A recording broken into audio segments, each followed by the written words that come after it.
Señalamos a esos políticos hipócritas Bienvenidos al podcast. que México es un país independiente y libre, Estrategos. una colonia ni un protectorado de Estados Unidos. When Mexico sends its people, they're not sending Tablero de them. ajedrez They're not geopolítico. sending you. They're not sending you. They're sending people that have lots of problems. Conflictos internacionales.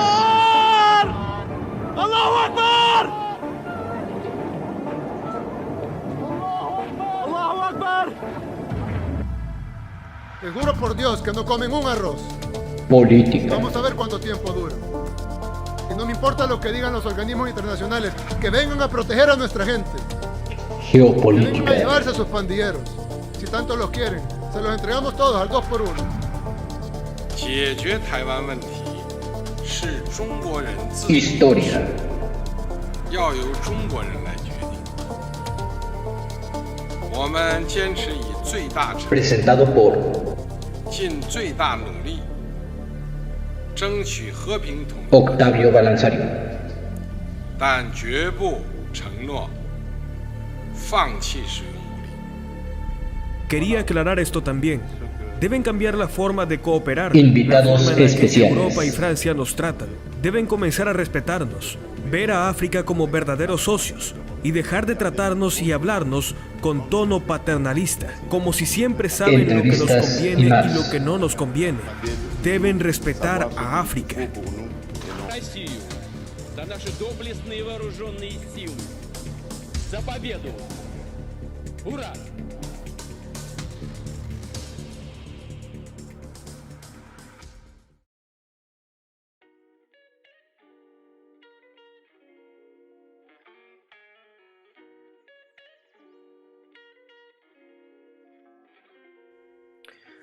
Hola, ¿qué tal? Bienvenidos a su nuevo programa de Estrategos, tablero de ajedrez geopolítico, en donde vamos a estar hablando el día de hoy sobre la guerra entre Rusia y Ucrania.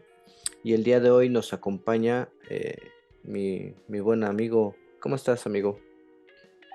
¿Qué tal? Muy buenas tardes. Pues muy bien, muy bien. Aquí poniéndonos al corriente con eventos actuales de este conflicto que tiene más ramificaciones de las que uno esperaría, sobre todo en terreno geopolítico. Sí. Y un conflicto bastante interesante, ¿no? En su momento hablaremos sobre la cuestión tecnológica, el uso de la propaganda, el uso de mercenarios y la financiación por parte de algunos países occidentales hacia Ucrania, que pues a mí me parecen en lo personal bastante relevantes, ¿no? Pero bueno, ya en su momento habíamos hablado, algunos amigos, habíamos hablado sobre la guerra de Rusia y Ucrania, ese conflicto que inició el 24 de febrero del 2022, ya a la fecha que hoy estamos grabando este podcast, el 17 de junio del 2022, pues ya lleva un año y algunos meses, ¿no? Un año y 3 meses. Nada más para hacer un recuento, hasta el día de hoy se podría decir que el ejército ruso ha ocupado, ¿qué podrías decir tú? ¿Una quinta parte? Pues hay un pedazo de territorio de tierra de nadie que no está muy claro, pero sí pudiéramos decir que entre el 15 y 25% es más o menos lo que controlan las Fuerzas Armadas de la Federación Rusa. Sí, entonces, bueno, es un espacio de territorio considerable. Llevamos un año y unos meses. Y al inicio de la guerra, platicábamos, en su momento planteamos, recuerdo que tú, amigo, hiciste algún comentario en que se podía llegar a una solución pues pacífica, ¿no? En la que se podía adoptar como modelo la división de India y Pakistán, en la que cierto porcentaje de la población se les dio un espacio de ciertos territorios y se conformó lo que hoy es Pakistán, ¿no? En su momento, recuerdo que tú dijiste alguna, eh, pues ejemplificaste o pusiste sobre la mesa esa opción, ¿no? De que quizás Ucrania se podía dividir a la mitad utilizando como división geográfica el río Dnieper que cruza de norte a sur, y en la parte oriental podrían estar los ucranianos prorrusos o rusoparlantes, y en la parte occidental podrían estar los ucranianos más occidentales, más europeos. Si no mal recuerdo, tú platicaste algo respecto a eso. ¿Lo recuerdas, amigo? Sí, sí, lo recuerdo porque estábamos viendo dentro de puntos de dónde sería la limitante, la línea que haría sentido para la negociación de la paz, teniendo en cuenta que la guerra continuara de la manera que va ahorita, que es Rusia va ganando, a pesar de que está llevando a cabo una guerra a la defensiva, eh, primordialmente. En este sentido sería que, como van las cosas, Rusia es quien vencería esta guerra. No sería Ucrania quien pudiera poner sobre la mesa las condiciones.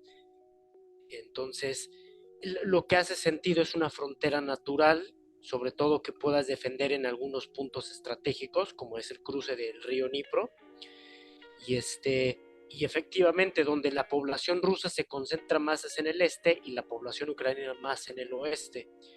Esa era como una tentativa, ¿no? Una teoría. Pero obviamente han pasado muchos meses y la situación política ha evolucionado y ya no es la misma dinámica que había cuando inició el conflicto. Claro. Sí, y me parece que si bien ha evolucionado, no se descarta la posibilidad de que pueda continuar esto, ¿no? Si bien ya no sería una solución pacífica, yo lo que veo es que Rusia aún se quiere quedar con un porcentaje del territorio. No lo va a decir abiertamente, obviamente va a decir que quiere liberar a Lugansk, a Donetsk, que quiere desnazificar Ucrania, como lo ha venido diciendo Putin desde que inició la guerra. Entonces me parece que aquí hay dos opciones que quiere Rusia. Desde mi punto de vista, creo que Rusia o se quiere quedar con la parte sur, todo lo que es la costa.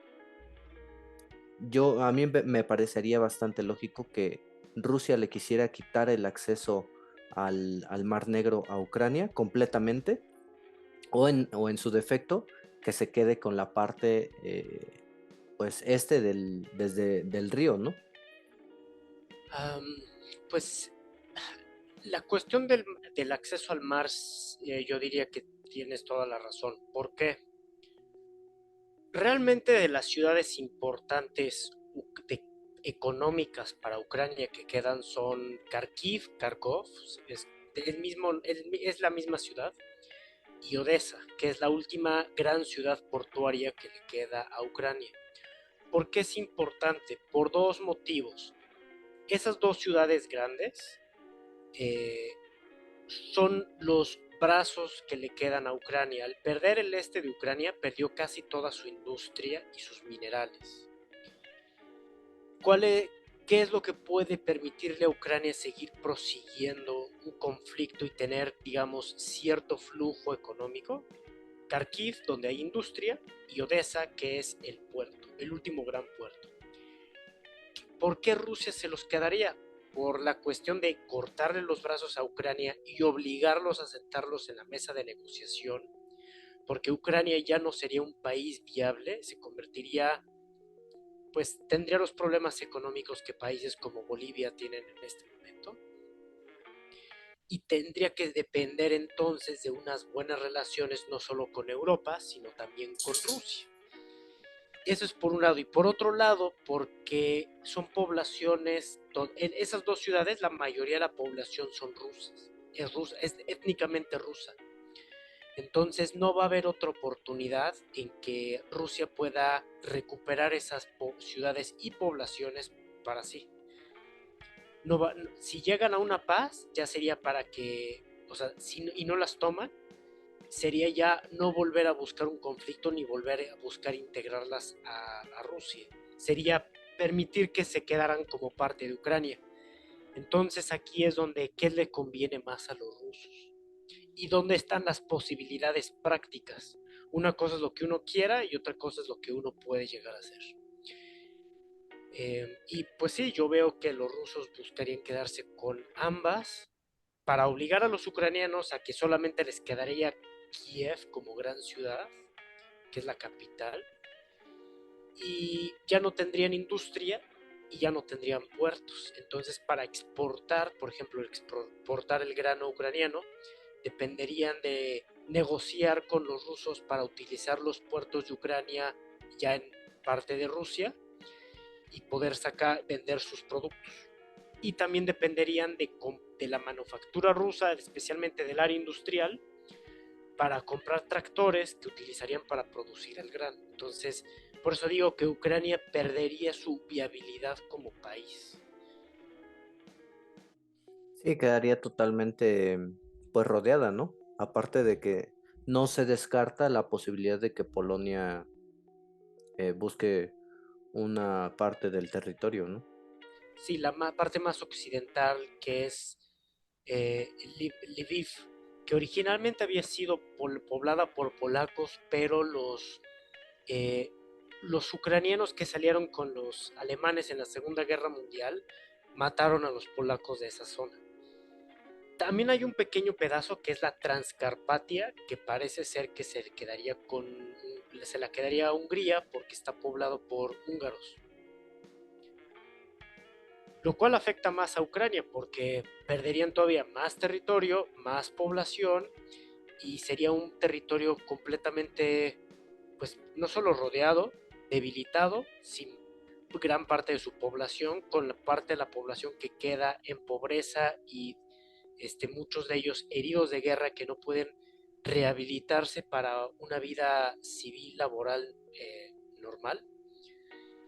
Y entonces quedarían a merced de aceptar las condiciones que les impongan, tanto los occidentales de decirles o aceptas las condiciones o no te puedo ya ayudar, y Rusia las aceptas, es decir, parte de las condiciones es te desmilitarizas, es decir, te deshaces de gran parte de tus fuerzas armadas y quitas al gobierno actual que tienen. Tienes que tener un gobierno que sea favorable a negociar con Rusia.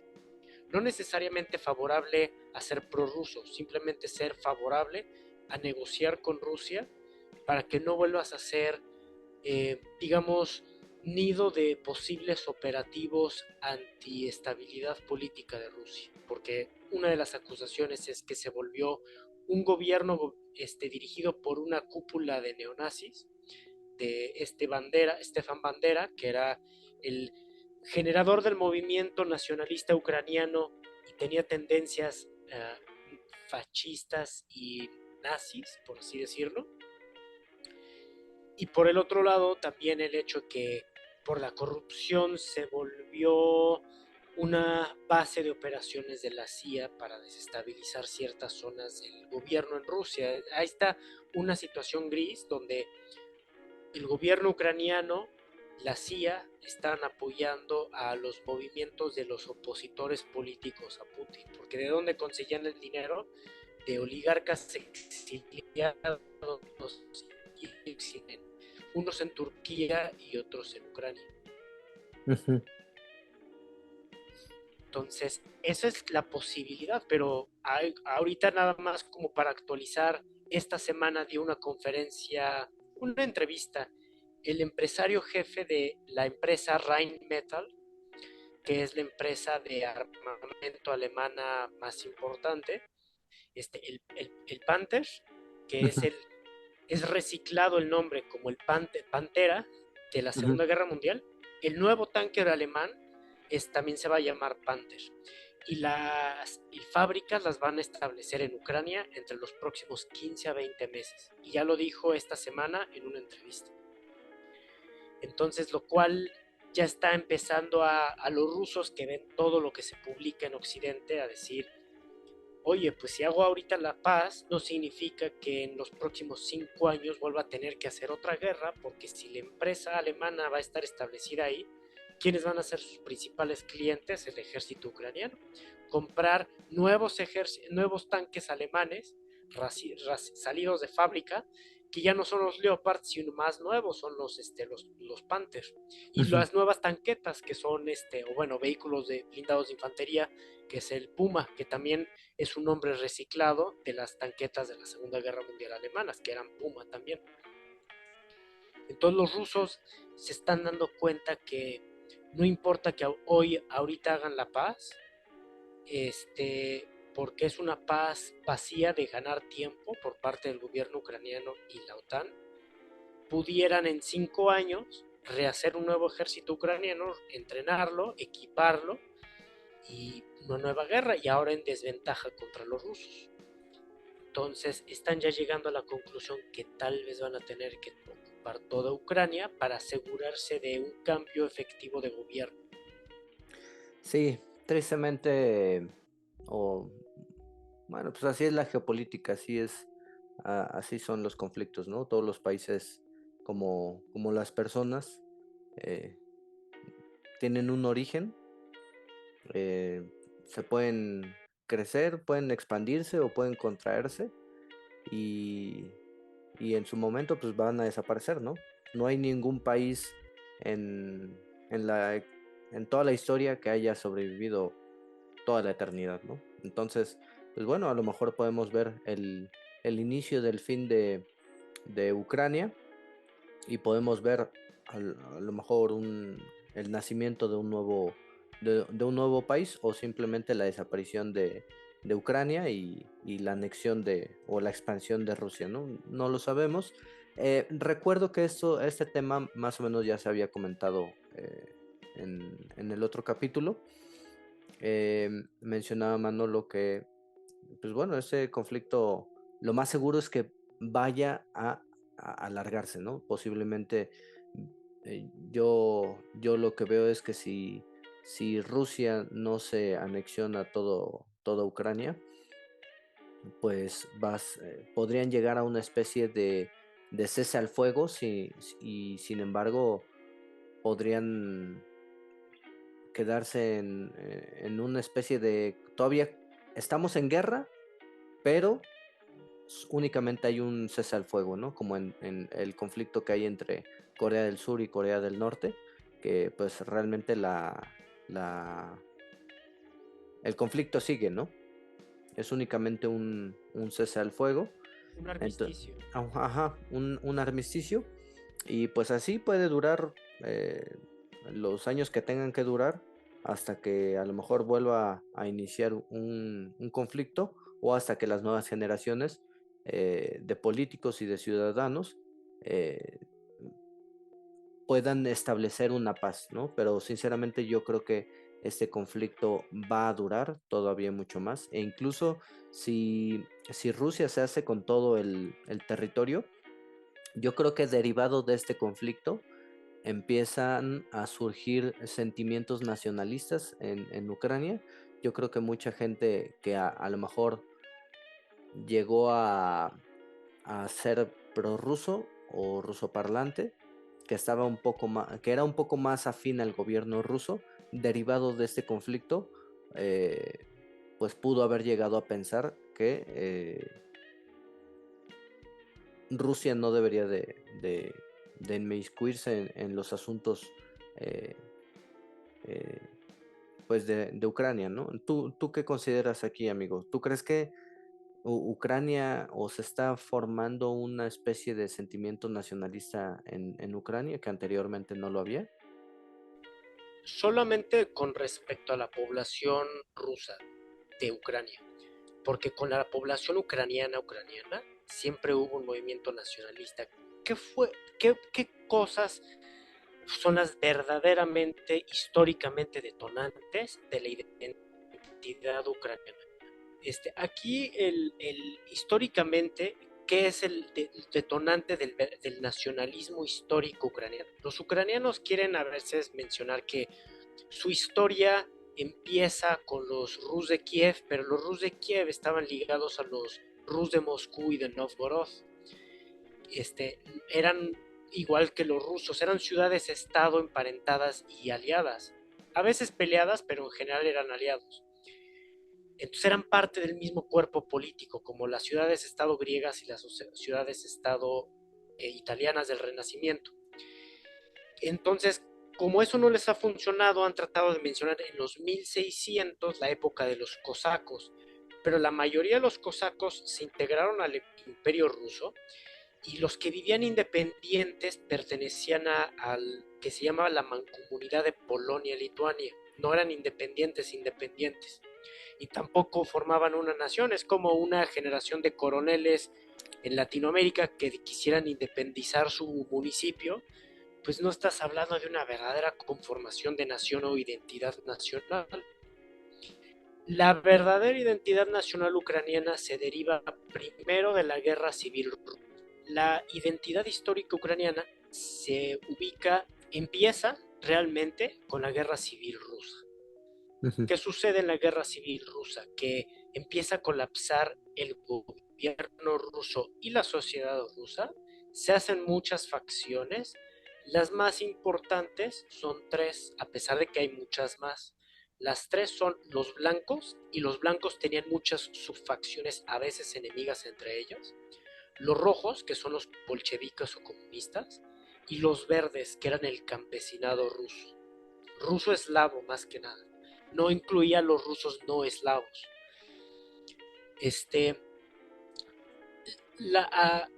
¿Qué sucedió aquí? Que como en Ucrania era donde vivía la mayoría de los cosacos, y los cosacos eran el instrumento de represión de los zares, eran de la facción de los blancos. Entonces pierden los blancos la guerra civil, y los bolcheviques hacen una purga de oficiales cosacos y de cosacos. Después vienen las purgas de Stalin antes de la Segunda Guerra Mundial, y de los 36 millones que se estima rusos murieron, 10 millones nada más fueron en Ucrania. Entonces desproporcionadamente fue muy fuerte ahí las purgas. Luego tuvieron el famoso Holodomor, que eran las hambrunas que provocó el gobierno comunista de requisar todo el grano y toda la comida, que provocó hambruna en Ucrania. Y pues ahí mismo fue donde se generó uno de los asesinos seriales más famosos, que sería Chikatilo. Y entonces les toca la Segunda Guerra Mundial y ven a los alemanes como liberadores. Entonces la guerra civil rusa y las represiones comunistas hacen que los ucranianos generen su propia identidad regional o nacional. Se acaba la Segunda Guerra Mundial, muere Stalin y sube Nikita Khrushchev, que es de origen ucraniano. Y él les concede la región de Crimea, que era una región rusa, no de Ucrania, se las concede. Y ahí luego les concede, ratifica lo que Lenin había concedido también, que era la zona del Donbass. Y el Donbass era una zona que no vivían ucranianos, vivían puros rusos. ¿Por qué lo hizo? Para que quien gobernara en Ucrania, cada región de Rusia es gobernada por gente local afín al Partido Comunista. Como la mayoría de los ucranianos no eran de confianza, querían que hubiera rusos de la región de Ucrania que gobernaran, ocuparan también los puestos militares. Por eso les dieron esas regiones con población rusa, para que de ahí extraer a los que ocuparan los cargos clave. Pero colapsa la Unión Soviética, y cuando se independiza Ucrania, se independiza lo que era la región administrativa de Ucrania, que incluía estas zonas rusas.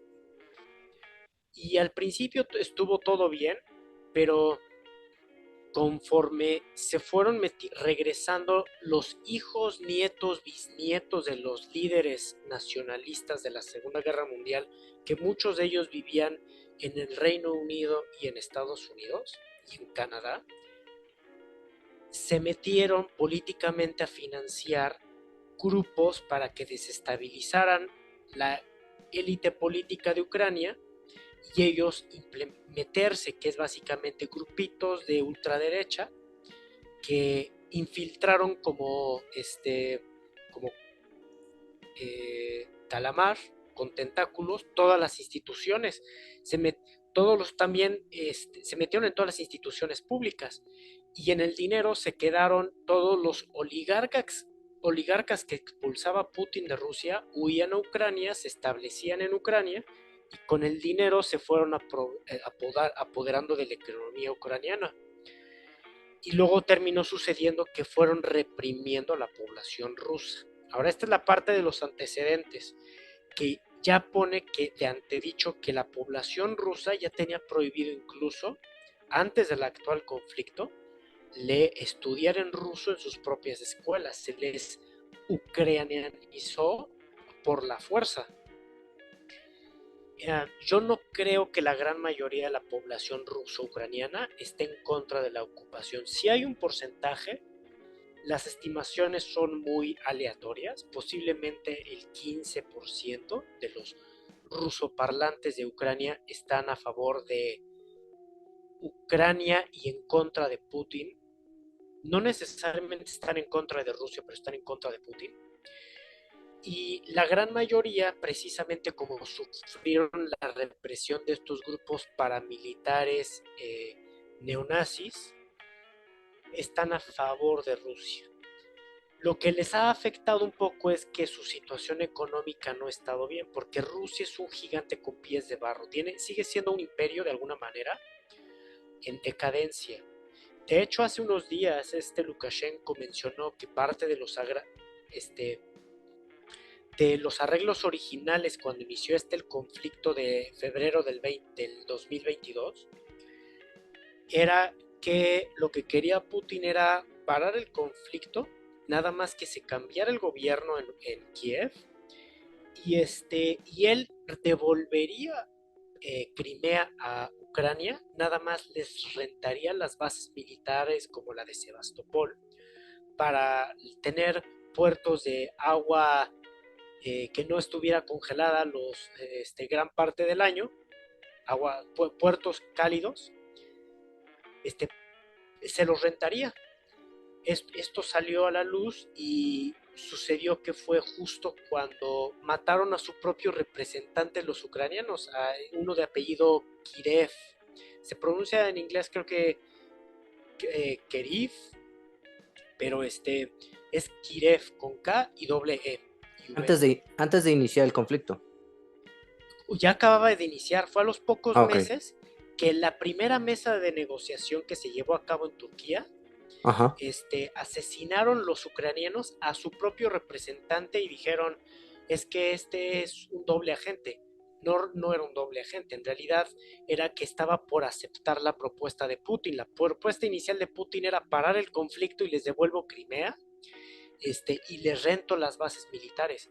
Pero como el gobierno de Kiev estaba ligado pues a ciertas agencias internacionales y vieron los primeros días de la guerra muy favorables, como para tal vez exageradamente favorables, al grado que les generó la expectativa de derrotar a Rusia y cambiar el gobierno en Moscú, tirar a Putin, decidieron decir no, tuvieron un conflicto de interés con su representante y asesinaron a su propio representante.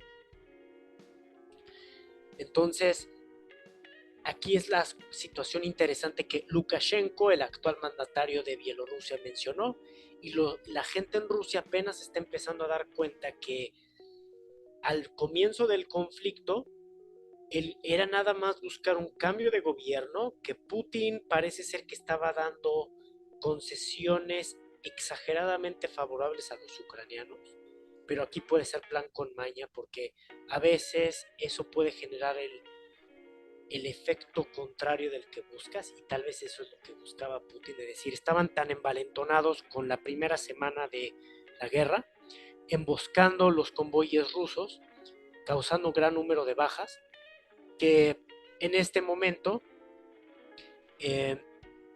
dijeron los ucranianos, no, estamos ganando, y decidieron seguirle.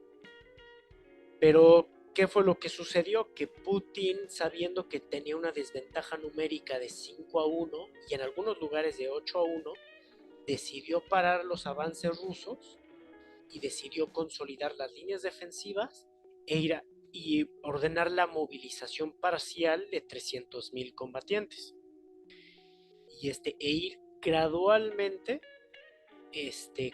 transformando la economía de Rusia a que fuera una economía que apoyara el esfuerzo militar, lo que se llama una economía de guerra. Entonces, fue algo lento, es algo que a Rusia le cuesta más trabajo, la gente está muy mal acostumbrada a que todo se hace rápido, como Estados Unidos lo hizo contra Irak y Afganistán. Y esta guerra, ni Ucrania es Irak o Afganistán, ni Rusia es los Estados Unidos actuales. Entonces, la brecha de diferencia es mucho menor, sobre todo que Ucrania desde el conflicto del 2014 se ha rearmado y reentrenado sus fuerzas armadas con estándares de la OTAN y con equipo de la OTAN. Equipo que en gran medida es más moderno que el ruso. La diferencia es que ellos no lo producen, que ellos todavía no han asimilado la doctrina militar occidental, siguen pensando de acuerdo a la doctrina militar soviética, en la cual el armamento occidental no se adecua, y los rusos cambiaron de estrategia. Y ahora precisamente hemos estado viendo que la guerra ha cambiado a una guerra de desgaste, donde los ucranianos tienen que mandar más soldados a que se reentrenen a Occidente y pedir más ayuda porque ellos no la pueden producir. Mientras que los rusos se están volviendo cada vez más autosuficientes militarmente, han ampliado su red de alianzas internacionales con China, Irán y otros países, y también están gradualmente pasando a ser de una guerra defensiva donde destruyen el equipo ucraniano que no está utilizado, donde los ucranianos puedan tener mayor ventaja, que sería defensiva a ellos defensivamente, sino ahora los rusos defensivamente con superioridad aérea y superioridad de artillería. Entonces los ucranianos salen de su zona de ventajas, es decir, como dirían los romanos, abandonan el terreno elevado, pasan a la ofensiva sin entender la doctrina militar occidental para utilizar este equipo, y los rusos los barren. Y entonces gradualmente ahorita ya en la línea de combate hay una igualdad numérica de 1 contra 1, pero los rusos cada vez están siendo más fuertes, mientras que los ucranianos ya perdieron a toda su oficialidad profesional. Y es parte de las noticias actuales, ¿no? De estos últimos días, que en un momento te lo menciono.